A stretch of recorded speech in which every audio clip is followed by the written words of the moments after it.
The night I said it, the words came out like a gunshot I didn't plan to fire, loud enough to startle even me. I'll clear your debts if you become my wife. The rain was falling sideways, the kind that needles your skin, and the lantern between our houses flickered as if it wanted to pretend it hadn't heard. She stood on the narrow strip of mud that separated my fence from hers, her shawl soaked, her face carved from stone and grief.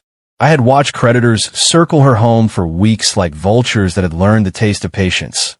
Watch her sell what little she had. Watch her pride crack, but never shatter. When she looked at me then, I felt the full weight of what I'd offered. Not charity, but a bargain sharp enough to cut both of us. Her name was Naya, and she carried lost the way some people carry fire, careful not to let it burn the wrong things, even when it burns them from the inside. She didn't answer right away. The silence stretched, and in it I heard the echo of every wrong reason a man could have for saying what I'd said, and every right reason tangled together until they were indistinguishable. The rain ran down her cheeks like tears she refused to own, and finally she said, quiet and dangerous, "You think you can buy me with numbers written by men who never knew my husband?" I swallowed. I didn't deny it. I said I knew debts because I'd grown up under them, because paper can kill just as surely as a blade, because I'd watched my own mother fold under a ledger. I told her I didn't want to own her, that I wanted to stand between her and the men who would take her house and leave her with nothing but a name they couldn't pronounce. She laughed thin, a short sound like breaking glass, and said my offer was ugly and honest, and that honesty was rarer than gold in this town. When she went back inside without saying yes or no, the door closing softly like mercy, I knew I had crossed a line I couldn't uncross. By morning, the town had found a way to twist it. They always do. Whispers slid under doors and perched on windowsills. The banker came by with a smile too clean to be trusted, asking questions he already knew the answers to. I signed my name to papers that made my hands shake, transferring sums I'd saved since I was a boy, sums meant for a future that now stood in the rain with a shawl around her shoulders. Each signature felt like a vow I hadn't been asked to make, but had made anyway. When Naya came to my door at dusk, she didn't knock. She stood there until I looked up from the table and saw her silhouette cut against the dying light. "I accept," she said, not meeting my eyes. "Not because I want to, and not because I owe you gratitude. I accept because I'm tired of burying men and watching women disappear." Her terms came fast and precise. We would share a roof, but not a bed until she chose otherwise. Her name would not be changed. Her land, what little remained, would remain hers. I would not ask her to forget her husband, whose boots still sat by her door, whose absence still filled every room. I agreed to all of it without pause, because anything less would have been another kind of debt. The ceremony was small and bittersweet, witnessed by a judge who looked bored in a sky that threatened snow.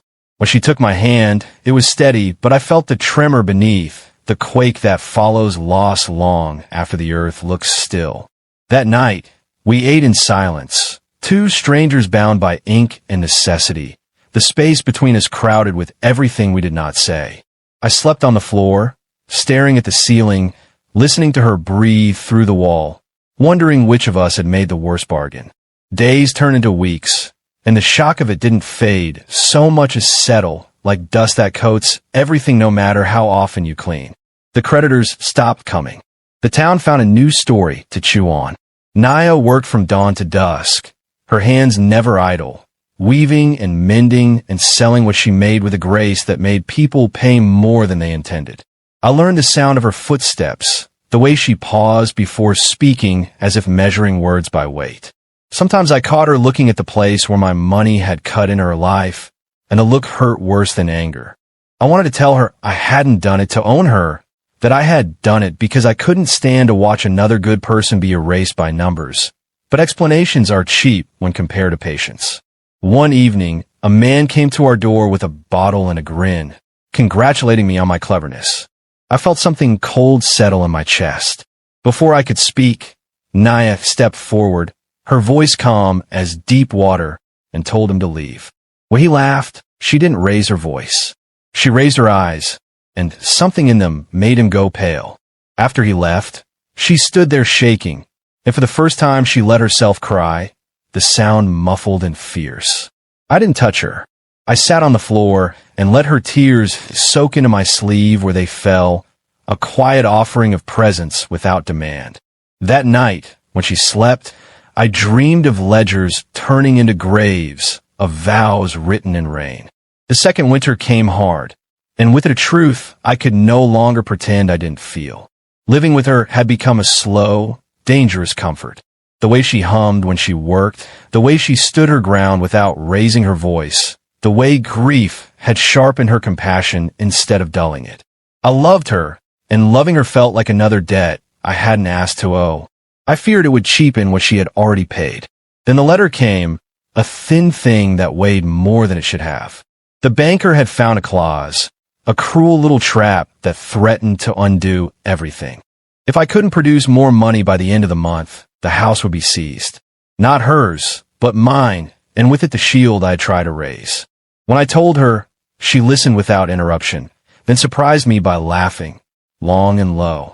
"You thought you were the only one who could make ugly, honest bargains," she said.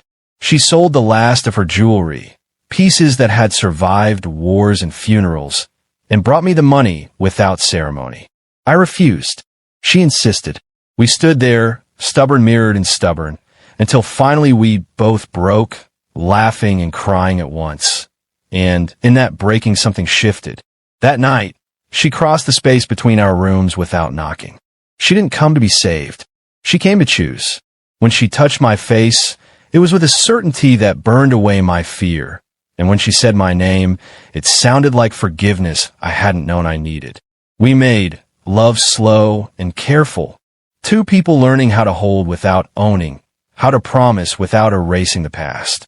In the morning, the world hadn't changed, but we had, and that was enough to face whatever came next.